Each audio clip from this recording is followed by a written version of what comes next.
Hi, today we're going to be talking about a wound, an emotional wound, and we're going to talk about healing emotional wounds like this. I'm going to do series of them, but this is a really important one.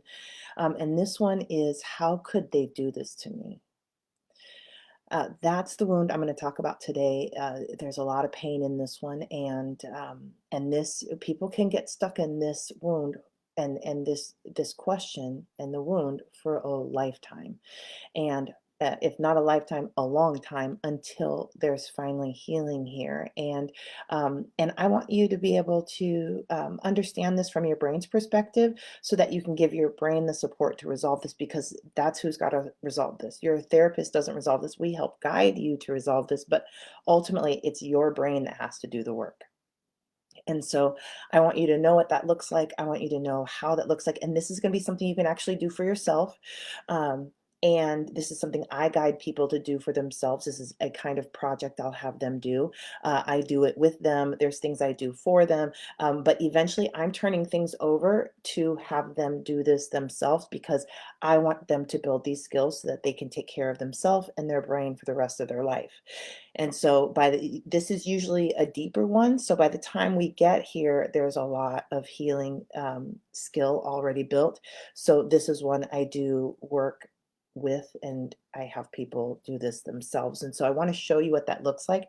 And I'm going to show you my process a little. I just got an idea to show you how I help people do this. And so that you can get a behind the scenes look at a process for this as well, in addition to, I'm going to show you what the brain wants to do. Okay, so, and I'm gonna try to do them both together. So we'll see how that goes. So I'm Rachel McLeod. I'm a mental health therapist and an emotional wellness coach, and I specialize in helping people do the brain work for resolving symptoms of anxiety, depression, and traumatic stress.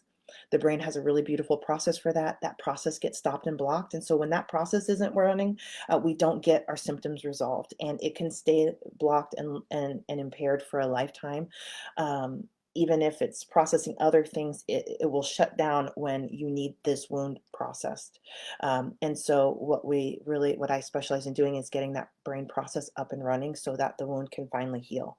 And the part of the brain that's blocking this doesn't, it's the survival system, and that part of the brain doesn't respond to logic or reasoning. It really responds to safety signals that are coming through the body. And so that's why the interventions I teach are different interventions. We're using the skin to send that safety messaging, those breathing strategies. We're talking to that part of the brain in its native language. That's so these interventions look a little different and weird, but I teach my three favorite ones. There are so many, and you can get lost in the world in this, but you only need one that works for your brain. And I teach my three favorite that have no known side effects, are easy to learn, are fast and effective, and very powerful. And so I teach those for free in that program, Interventions for Inner World Transformation, because I want you to find a match, and I kind of want to help you do the work of cutting through all the noise of all the interventions and find one that will work for you. And so I'm like, hey, try my three. So we're going to talk about this wound. Your brain has to process it. How could they do this to me? Has to get processed by your brain, and we got to get that part of your brain to allow this process to be up and running. Otherwise, you're going to find that you're looping. That's one of the signs that this question always comes up over and over again, different times, different situations. You might be dreaming about it. It just loops and loops. It's a theme, that question that just goes round and round. And that's a sign that that process for digesting and healing wounds, digesting the experiences and healing wounds is impaired, is blocked. And so we want to get that open and running. That is essential to this whole conversation. If you don't hear me say anything else, if you don't understand anything I'm going to say between if for the rest of the time, that's the crucial piece of information. Nothing that I'm going to say is going to overcome the fact that your brain has to get into that processing healing mode, to be able to heal this painful wound. Okay, so I just want to say that, and I'm going to refer to it in this process, brain process, uh, along the way. So I want you to understand it, um, because this is what we're relying on, and this works so well. It's so helpful to be free of this and to process this pain and heal from this pain, because is sitting right on top of a massive emotional wound. When people are saying this, I am listening. I am hearing pain, pain, pain. And I know that this healing process struggles with processing pain because the survival system's entire job is to get you away from pain. And so here's this pain moving through your system. I can hear it. I'm sure you can feel it. And so that part of the brain is going to try and get away from it, and that's why that these wounds get stuck. They don't heal. They get stuck in the body, and they cause all sorts of dysfunction because they're not supposed to be in the body, and they're not supposed to be still part of how you're navigating the world. How could they do this to me, right? It means we need to protect ourselves. We need to be suspicious of people. It comes out in so many ways. I don't even want to get into that. If you have this how could they do this to me wound, feel free to share with us how it comes out for you, because it impacts people in so many different ways. So but what I do want you to understand with how could they do this to me, um, this is a sentence our brains will use when we are, it's a grief statement. That there it has been loss, there was trauma, there was something tragic that occurred, and the process we're in right now is when we hit this, how could they do this to me, is grief.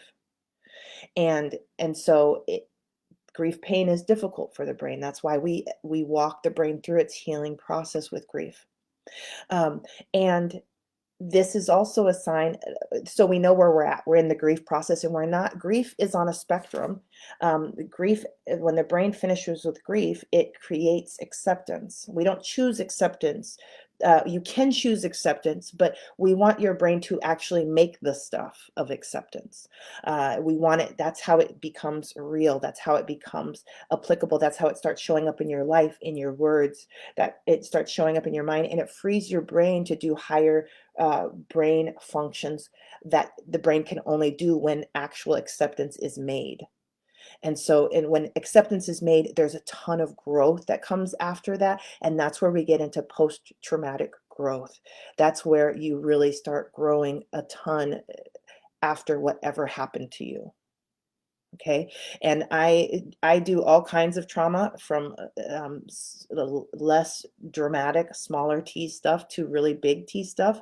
And regardless of how big the trauma was, people say this. They say, how could they have done this to me? How could they do this to me? And so this is a human brain thing, and it's really important because the brain, your brain wants to know, why did this happen? How did this happen? And because, and the brain, your brain actually needs to know the answer to this question. It's a really important question. And because it's stuck and not getting processed, it keeps going up. The survival system keeps pushing it out. It has to go back down the body. It comes back. It doesn't get to go through the part of the brain that really can understand it, translate it, analyze it, sort it, solve it, right? So it doesn't get to go through that. So it doesn't get the actual answer. It just keeps, it keeps bringing pain up through your system that your brain is failing to process. And so it ends up being a question, and the wound ends up not getting to go through the post-traumatic growth process. It stays in the process of pain, pain, pain, and that is exhausting and taxing to one's system. So we do want to we want to move this process along, because some people feel like, well, I really need to hold on to this pain because what happened to me was really bad. And yes, what happened to you was really bad. And when you go through this process, it's not that you forget that whatever occurred. It's that your brain gets to convert the pain into something that it can use to help you grow and thrive. That's your brain's job. It's not, we're not taking away what happened.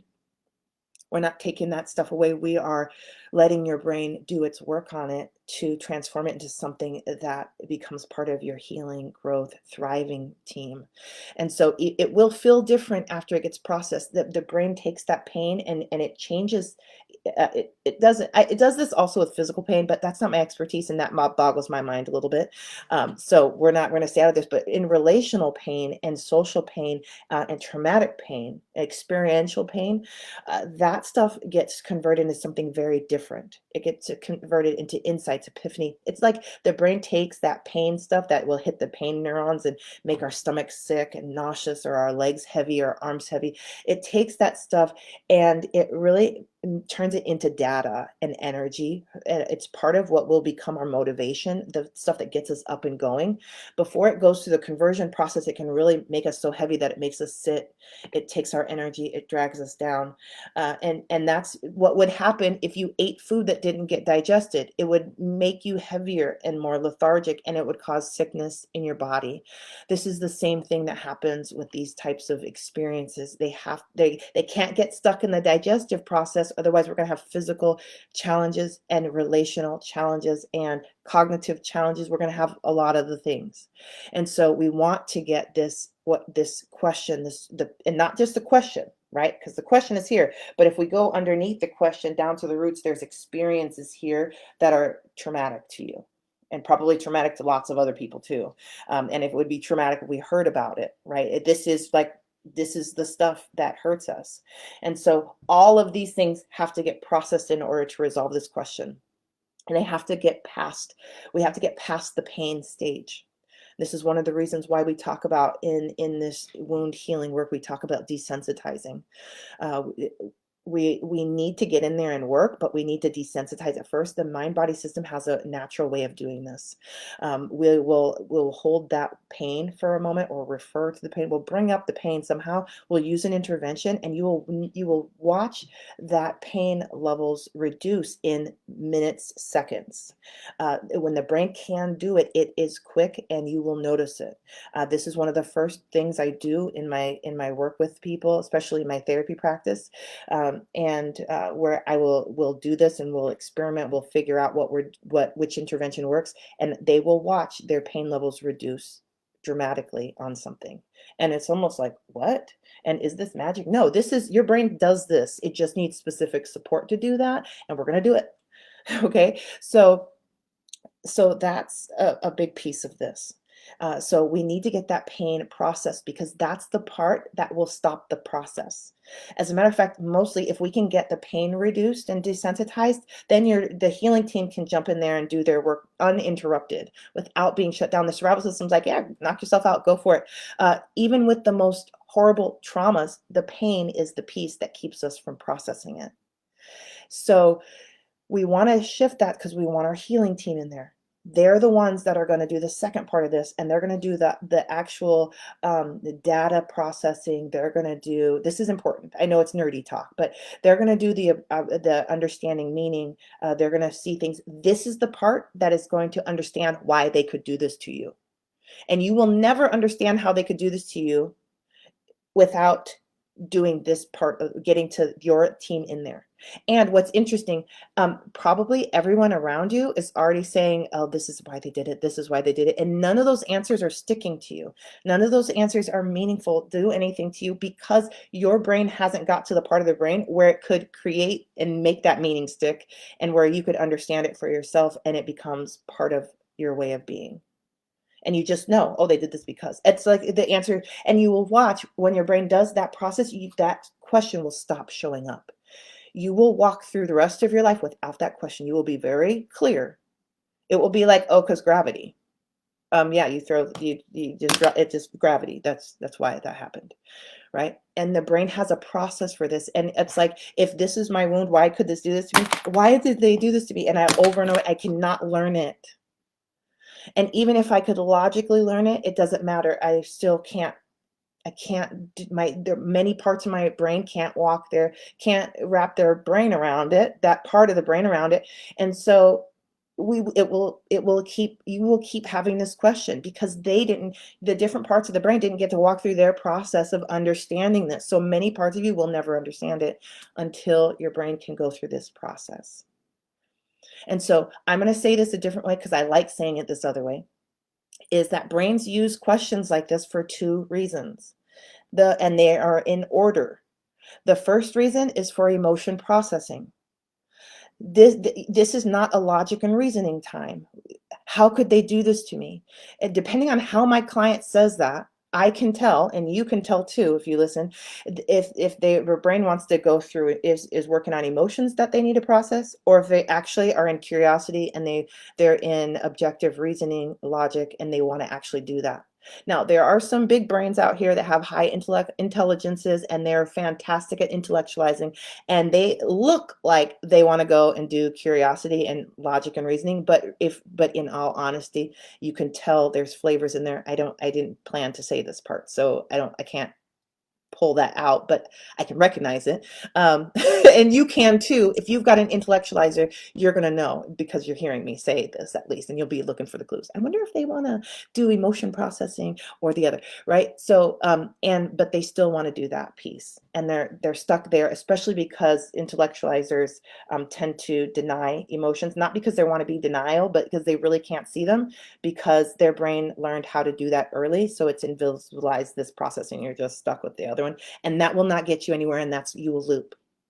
So if you're an intellectualizer, you got to really learn how to do this other piece. That's what I'm teaching people to do over here, is process the emotions and watch what your brain does. You have to spend so much less time in the middle one. I'm about to give you guys my middle finger here. Accident. but you will watch if you can do this part. This part zips fast, so fast, and this is really anticlimactic for lots of intellectualizers because we wanted to think about it, but your brain already figured it out, and then it's telling you all about it. And you do miss out on all the time of mapping it out and looking at it and whatever, because this part is so much faster when the emotions are processed, it just goes. So the two questions. So the first thing brains use questions for is emotions. So if you're saying, how could they do this to me? Can you feel the grief?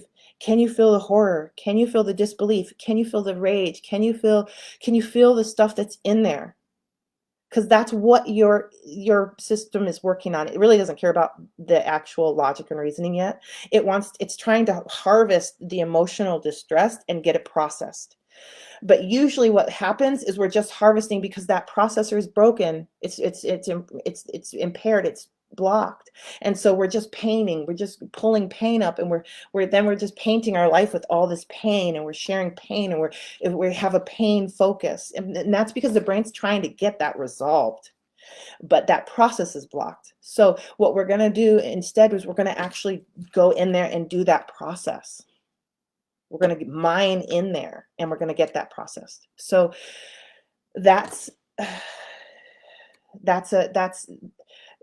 so right here is where we're going to use an intervention.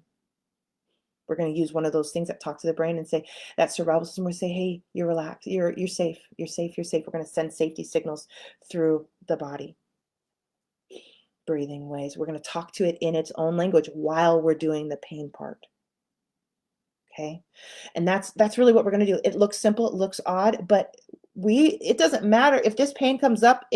I don't even want you to bring up pain if you can't actually get it processed, because it's painful. And then your whole system has to go to work to go put it back in your body and go forget about it and go get that's why something bad happens and then we go lay down for a while. That lay down for a while is expensive. I don't want you laying down for all the things. I want you actually to pull up the pain, get it processed. And that means that process has to be open, and we got to talk to the brain in its native language. This is how that part of the brain is. That's why we're rocking babies. We're actually talking to that part of the brain to get their healing running, to get their mind-body system connected and wiring, because it's also the door to rewiring and growth and maturation. And so we want to open that pathway and let the brain cook. We don't want to try to enforce stuff through, and we're fighting with our survival system. Then we're going to fight, flight, freeze, faint, or fawn, and then we're irritable, and then we're crabby, and then we can't get along with anybody, and then we just want to scream and cry, or maybe we're just in despair and we're depleted and we've lost all our energy because we've tried this thing for decades, and how could they do this to me? I don't want you wasting any more time. I understand we've done all the things because that all of us have been trying to heal this. Your brain has been trying to heal us. You haven't been just going out here trying to whine and have a pity party. Your brain is doing that to heal. and it's missing an ingredient and we're going to give it to it. That's why we're using these interventions. Okay. So the second reason brains do this is actually they want to know. And let's do that, because your brain's job is to keep you safe and also to help you adjust to the world and also to master it. Your brain needs to know all the things that are going on here, the good stuff and the not good stuff. But if it can't read the data, if it can't process that experience, it's missing out on important information, and it knows. So then it goes on hypervigilance and everything's dangerous, right? And that's that hypervigilance. We want to process this so that brain can understand what's dangerous and safe and feel very comfortable about the strategies and the solutions it's built. And that's when you start relaxing in your life, because your brain has gone through its process. It understands. It doesn't need to just protect itself from everything. It can be very selective. And then highly strategized, right? I was working with somebody who had a really beautiful self-defense. They were aware of the self-defense. It was a little overcharged, right? That's a sign that we need to process it more. We grab up that thing and run it through the processor a little bit. It's going to get smoother. It's going to get more effortless. It's going to be kinder. It's going to match her so well. Her brain's going to do it for her. I don't know how to do that. I know how to get your brain to do that, but we don't need to be talking about a lot of these stuff. So we actually need to be processing that process needs to be open. And if you have a wound here that's been going on for more than 6 months, that process is blocked. We want to help it out. Brains are fabulous. Once we get it past the pain pieces and the emotional distress, this thing zips.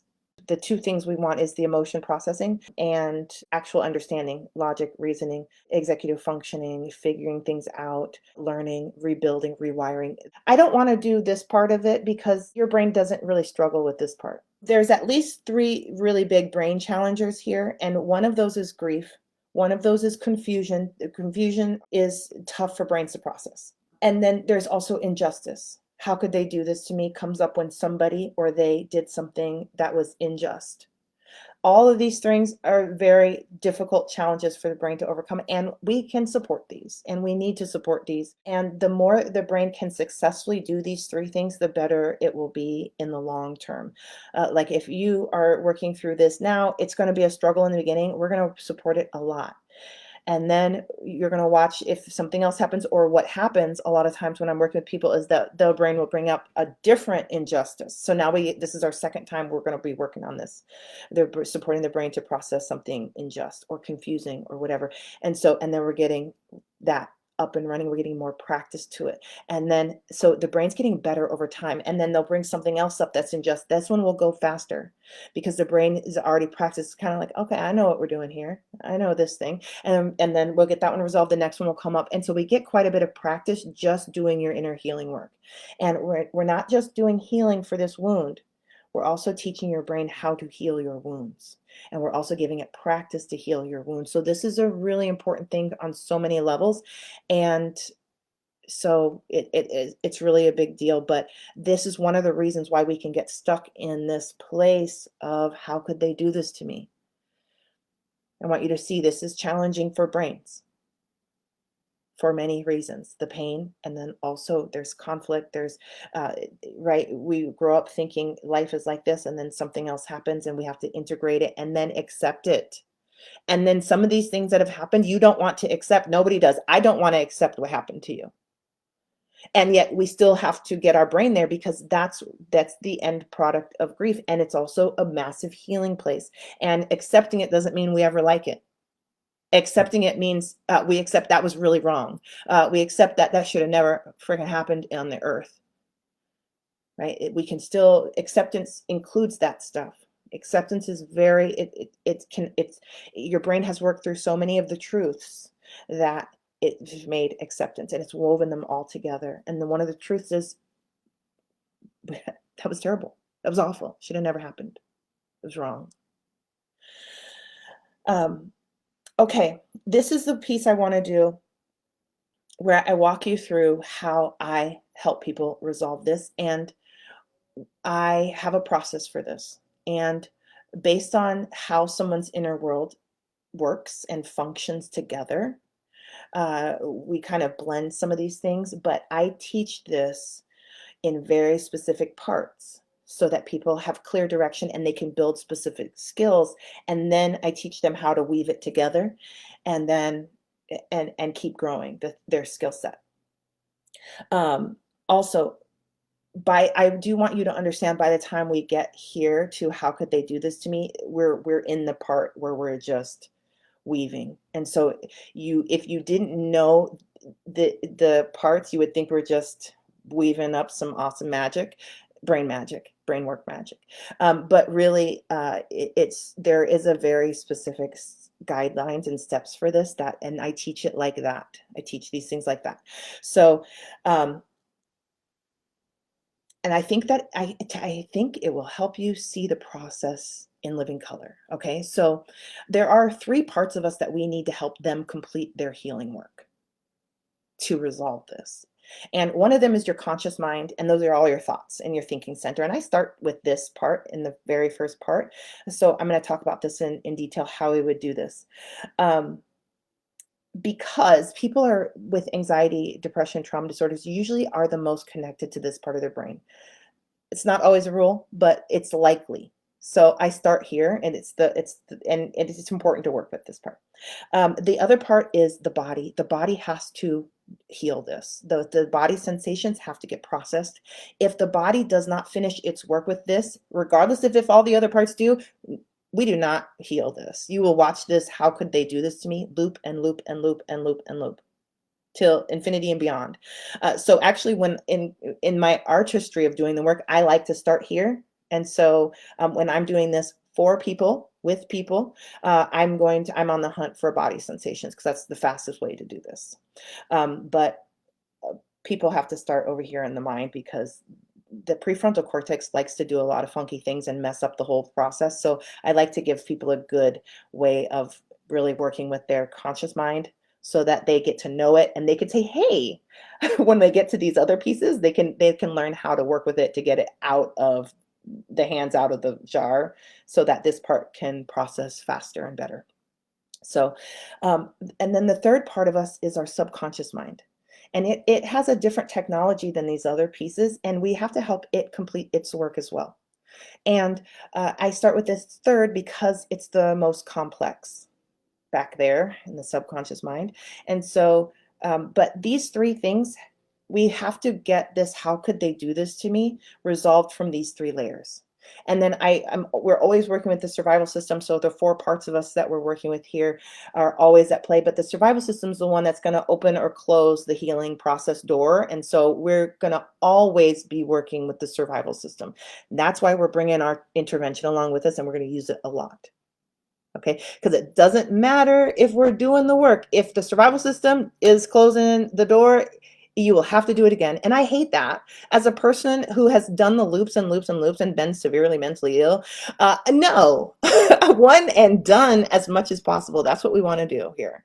So we're using our intervention a lot to give our survival system support with this really painful stuff. Okay, so when we have this, how could they do this to me? The very first thing we do is strategies for a strategy. I teach one strategy for this, for how to break this up into bitty parts, right? Itty bitty parts. So how could they do this to me? I have people focus on this and bring up all that they know about it and get it on the paper, because we don't want it disappearing into the mind again. So we get it on the paper. And with each one of these little pieces, we've brought out what they know about it in their conscious mind. Is gonna Usually there's a lot in this. And so and then I have them use their intervention of choice. And so we're getting the brain to process all that they know about it. So the conscious mind is getting their work done. So we're grabbing one of those things, and we're helping the brain process it. And we'll even take these things in this first part of the program, and we'll break them down into itty bitty pieces, smaller pieces, and we'll get those processed until we got that one little chunk processed, and then we just keep going around. Grabbing them and helping the brain process it. So on the conscious level, we're resolving, how could they do this to me? Okay. Now, as we've done that, the next thing that will come out are events that occurred where that thing originated. Usually people are consciously aware of this, and so I teach a conscious strategy for finding the events where this took place and to start working on these. Now, when I say start working on these, sometimes we only work on the title of them and we give them a really wild title. Sometimes we go in and we work on them. It just depends on what the brain wants to do and what it can do safely, because a lot of times these events are so full of pain. And so the more pain that there is, the more we're going to back away from it. And sometimes if the pain is so awful, we're going to just stay in the present where how could somebody do this to me? Where did that occur recently? And maybe it was with your sister. Maybe it was with your dog. Maybe with it's everywhere here because it's something your brain is obsessed with. So we're gonna find it anywhere. But we're gonna choose a safe place to work on an event there because it's a more complex than just the thoughts we have. Okay, so we're gonna do some work there. We're gonna get that moving. All of that work is gonna help with all the things because we're practicing helping the brain process events. All right, then the brain is learning to process events, and event work is deep work. So it's a kind of sideways way of working with the subconscious programming, because the events are woven into the subconscious programming. When you resolve an event, you're like starting to untangle the programming. And the subconscious programming is like curly hair. I just did my hair today. So, but it's like it's a big tangle. And so we want we want to untangle it. We want to untangle the programming. The more tightly it's woven, the better that program is, even if the program is terrible, right? The program could be an awful program that is self-harming or is destructive to your relationships. But if you resolve an event, this starts to untangle. And that's why I keep people out here for a little bit, because if we're going to do these events and we're going to do these thoughts, we're already untangling the subconscious mind. It's going to be easier to get over there. The next thing I do is I teach people how to work with the body. And now we're helping the body process these things. We're helping the body. We're finding sensations. We're processing sensations. We're using our interventions with sensations. How could they do this to me? Maybe you notice that when you say that there's an ache in your gut, or your stomach drops, or maybe you run to the bathroom. I've had clients that it's like it makes them it's absolute lower digestive distress, instant. And so there's so many things that the body is doing in response to that's actually its communication of what happened. And there's a translation there. Like, how do you get sensations that mean all these things of the report of the event? But your upper part of the brain is designed to translate that, and so these sensations actually become thoughts, words, insights, epiphanies. And so when we get that stuff through the body, it actually becomes um, all of that gorgeous stuff and health and wellness, because the brain is like, oh, that happened, oh really, and the stomach and the bowels and the heart are having whole conversations, and they're talking about the event. This is their time to go off, and we really want to keep the thinking out of here because the body can speak for itself, and we want it to, and it's important. And so we're getting that piece. Okay, so we're helping the body finish its work. Now, I will be honest, because we've already done a lot of this work, how could they do this to me resolves so quickly that we often don't need to go into the subconscious programming with it. But I'm going to show you what it looks like. So now right here, we're going to look at the subconscious programming. So how could they do this to me? We've already worked on the body. We've already worked on the mind. I mean, at the conscious mind. So now we're going to do things like, I would be able to release this, but we're looking for resistance. We're going to hunt down the resistance to processing this, because this is the subconscious beliefs about why we need to hold on to this. And we're going to work through that so that the subconscious mind could let this go and can change and can reorganize and rewire. Because we want that stuff processed, because it's also part of what the conscious mind will be reworking. This is so much more awesome than I can explain. And it happens, you can watch this stuff happen. Once you know what you're looking for, you will watch your subconscious mind do this right before your eyes, and it's really fabulous. So we want to get how your brain interacts with this shifted. And so we're using our interventions. And maybe we're drawing pictures about how they do this to me. And we're just letting your subconscious mind tell stories about this in drawing, and I have people imagine the drawing. Some people actually want to draw the drawing. There's so many different ways to do this, and I teach a lot of these strategies in my program, Inner World Transformation. That's where my process is laid out. Okay, so now we're doing that. Okay, there are 4 more parts of my program, but I tell you, this is done by this point. If you do these exercises for this issue, this is resolved, and you're like, your brain is like, oh, and you'll just notice it like that. And this is hard to explain, but I'm glad that I get to explain this to you, because I do the work. I'm not the nerds that sit back and tell you about the different wirings and the firings of the brain, which I love them. But honestly, what happens here is you're doing this work, and all of a sudden you're like, oh, and it's like it kind of just hits your awareness. Oh, that's why. Yeah, that makes sense. I understand that.